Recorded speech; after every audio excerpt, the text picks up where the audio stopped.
প্রতি শহরেই কিছু গলি থাকে, সেখানে দিনের আলো ঢুকতে চায় না।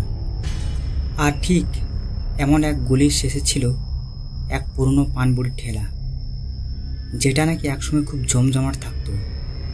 কিন্তু আজ 10 বছর ধরে সেখানে কেউ বসে না।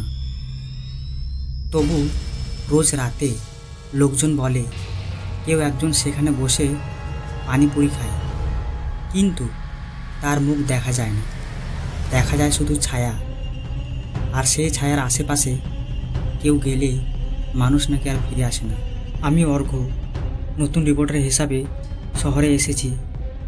লোকাল নিউজের জন্য ছোটোখাটো কেস নিয়ে পড়ি।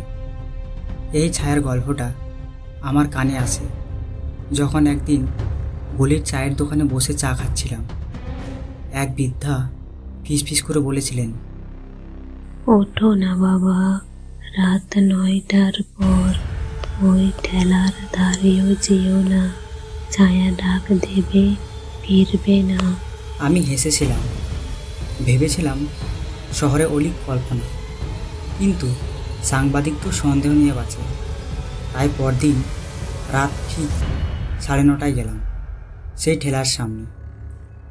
ঠেলা পুরোটাই জং ধরা, ভাঙাচড়া, কিন্তু অবাক করার মতন বিষয়, সেখানে রাখা ছিল চকচকে স্টিলের বাটি, আর পাশে উনুনে ফুটছিল টক জল। গন্ধ এতটাই টানছিল যে আমি নিজের অজান্তে একটা পানিপুরি তুলে মুখে দিলাম। এক মুহূর্তে ঠেলার পিছনে অন্ধকার থেকে ভেসে এলো এক ছায়া। মানুষ না, পেতনি না, বোঝা যায় না, কিন্তু চোখ দুটো ছিল লাল জল জল। সে ধীরে ধীরে আমার দিকে এগিয়ে এলো, বলল, আরো খাও, একবার জোরো করলে থামা যায় না। আমি জ্ঞান হারিয়ে ফেলেছিলাম। জেগে দেখি সকাল হয়ে গেছে। আমি সেই ঠেলার সামনে পড়ে আছি, কিন্তু আশেপাশে কেউ নেই। সব কিছু যেন আগের মতো।